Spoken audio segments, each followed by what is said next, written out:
show. I am Zalendo as usual, and today I have my guest, Mr. Leo, calling us all the way from, some parts of the world. And Leo is an expert in political analysis, and is going to break down to us what is really happening in the story of Albert Ojwang.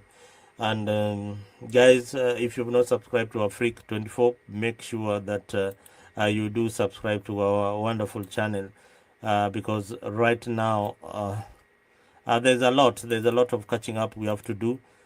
We have to do to analyze all the stories that are coming live from Kenya.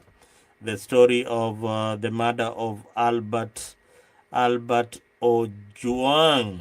Albert Ojwang was murdered in Nairobi. In Nairobi, we assume that he was murdered in Nairobi, Kenya, but he was picked up from Homa Bay and driven all the way to Nairobi, only for the father to find a dead son. Leo, karibu sana to the show, and tell us how you're feeling today. How is your day? Is it sunny, or tell us what's happening? Thank you so much, Zalendo, for this show. Of course, it's a wonderful morning here. It's sunny, of course. People already started experiencing summer from this side of from the eastern part of Africa. Indeed, it's a sad story. It's a sad situation in the country, and I can see people are raged and people are really disappointed. People are fed up, and almost all quarters are disappointed, right from the politicians to mwananchi wa kawaida. What has happened? I can't say it is one of the saddest things that has happened in this country.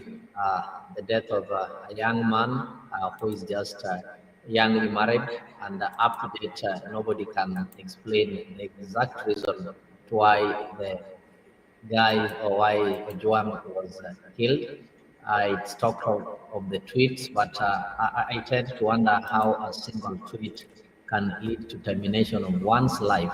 When we know in this country there are so many people who are using social media, some are using it well, some are using it bad, but people make tweets, people make comments, some are defamatory. We've seen people making some comments against the president, even putting the president in a coffin, and all those kind of answers that we've been seeing going on social media, but we've not seen their life being taken.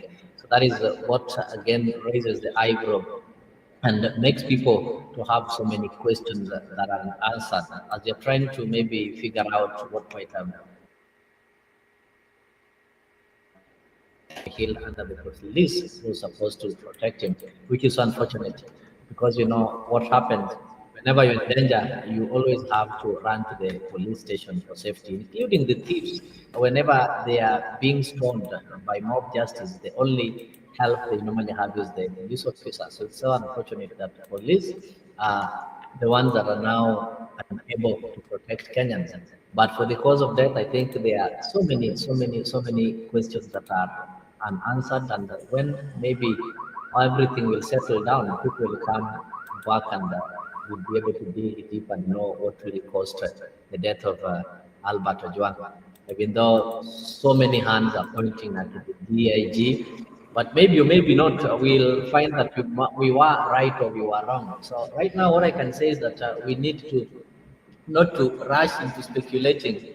I know this one might make us end up coming up with some conclusions which will be misleading. You look at the case of the MP of Monguere when he died and people turned it political and the fingers were pointed only for the magistrate to release the suspects who are arrested because lack of evidence. And that is the problem that we've always been having in this country.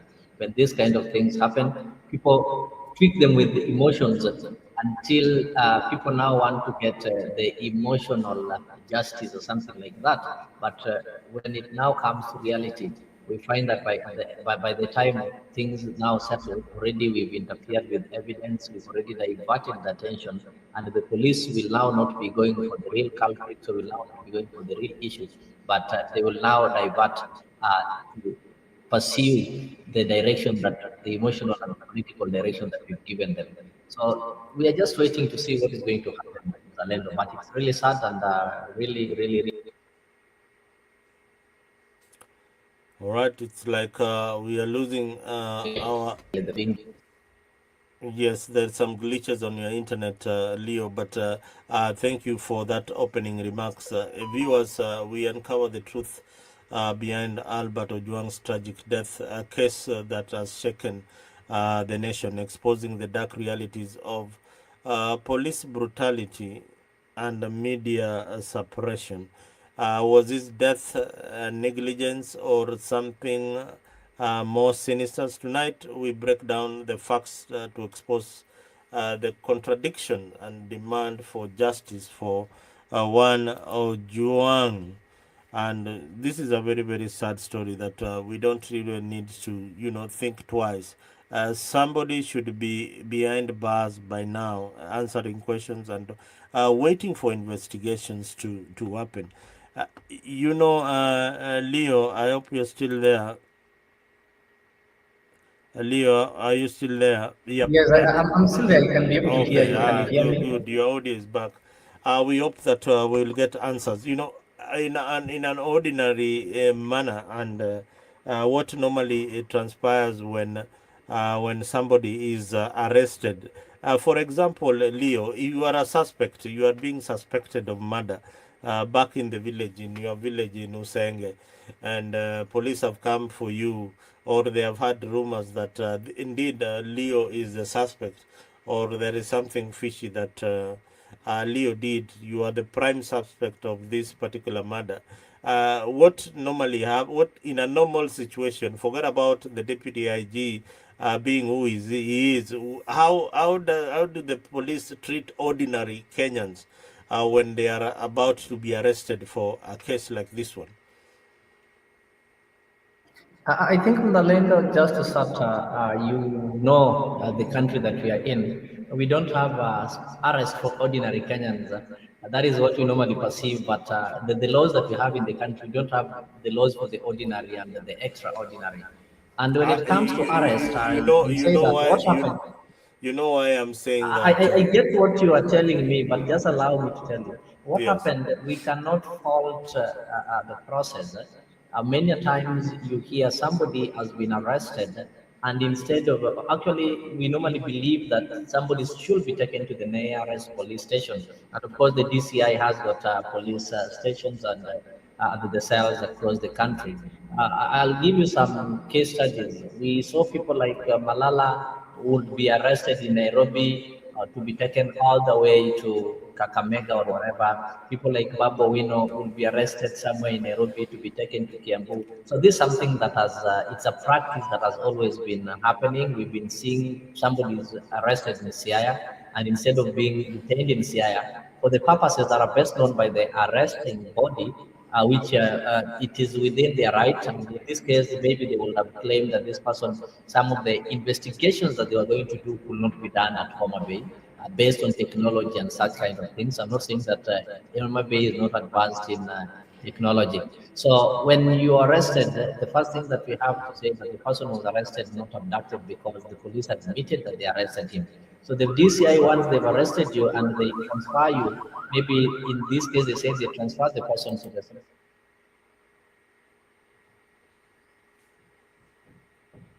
was he in good condition when already he been interfered with. So I think there's some questions that as Kenyans we need to know. And because the people who arrested him claim that they did arrest him, informed the parents why they arrested him, and even the father accompanied them in a different bus.